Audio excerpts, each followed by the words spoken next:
सब कुछ त्याग देते हैं पर मन से दोस्ती नहीं त्याग पाते। मन से दोस्ती की बात क्या, मन में तदात्म भाव, मतलब मैं ही हूं मन।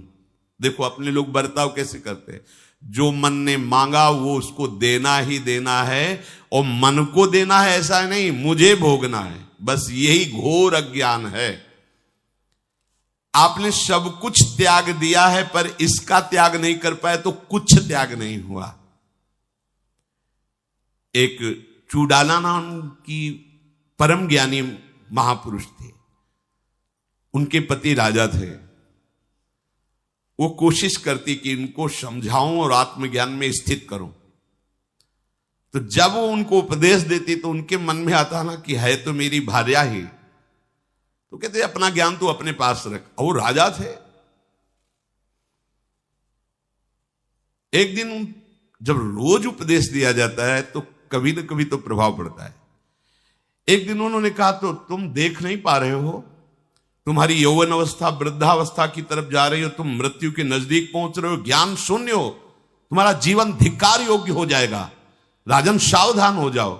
इस शरीर में आसक्ति, स्त्री शरीर में आसक्ति, भोगों में आसक्ति, ये तुम्हारी दुर्गति कर देगी। हम तुम पर दया करके कह रहे हैं कि आप सावधान हो जाओ। उनको लगा कि छोड़ो राज्यपाट और वैराग्य धारण कर लो। ये प्राय रोज हमको बोलेंगी और बात भी सही है। शरीर तो नाशवान है, आज नहीं तो कल नष्ट होगा, मुझे इनकी बात मान लेनी चाहिए। अगर उनको ये बात समझ में आ जाती कि जो हमको वैराग्य प्रदान कर रही उसी के आगे हाथ जोड़कर बैठ जाए कि अब आगे क्या करना है, तो कहीं नहीं जाना पड़ता, वहीं सब कुछ बोध प्राप्त हो जाता। क्योंकि बोध संपन्न महापुरुष थी चूडाला। अब वो छोड़ दिए राज्य। उनका नाम सिखित ध्वज था। पहाड़ों में जाके एक कुटिया बनाई, झोपड़ी कुश की,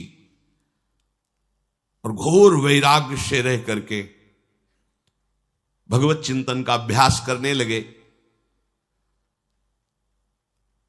पर अशांत चित्त रहता, बार बार मन में आता राज्य कैसा चलता होगा, इतना मुझे प्रेम करने वाली मेरी भार्या कैसे रहती होगी, मेरे पुत्र मेरी प्रजा में क्या होता होगा। अंदर जलन अशांति, जब दुचित होता है तब अशांति बहुत होती है। दुचित कबहु परितोष न लाही। इधर घोर वैराग्य से रहना और अंदर से राग इस बात का। अब चूडाला जी सिद्ध पुरुष थे, उन्होंने विचार किया कि पत्नी भाव से तो समझ नहीं पाए, इनको सुख पहुंचाने के लिए इनका पूज्य भाव धारण करना पड़ेगा हमें, क्योंकि पत्नी पे पूज्य भाव नहीं होता। देखो उत्तम बात यह है कि जहां से हमें ज्ञान मिले, जहां से हमें भगवान की प्रीता मिले, हम ये नहीं कहते कि तुम उनका चरणामृत उतारो, पर अगर वो भाई है या पत्नी है या कोई भी है, वहां मन से उसको गुरु रूप से वर्ण कर लेना चाहिए।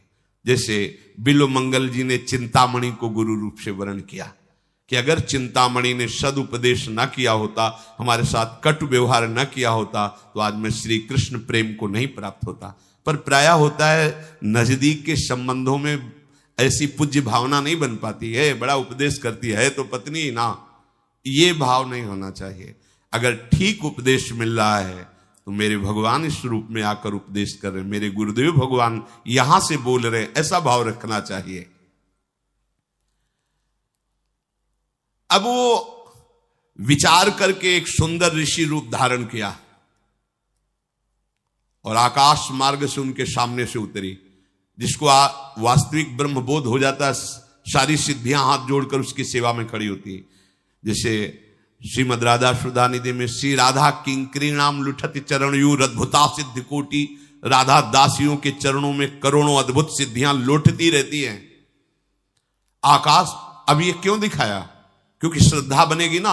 आकाश मार्ग से ऋषि वेश में उन्हीं की पत्नी चूडाला उतरी, उनके साथ हाथ जोड़कर खड़े हो गए, अर्घ दिया, साष्टांग दंडवत की और कुशासन दिया और कहा हमें आपको देखकर ही इतना आनंद हो रहा है कि आज हमारे भाग्य खुल गए। मेरा हृदय जल रहा था वैराग्य में रहने पर भी, पर आपके दर्शन से अद्भुत आनंद। हे ऋषिवर, आप हमारा अर्घपाद्य स्वीकार करके विराजमान होइए। चुड़ाला ने कहा राजन जो ऋषि रूप में है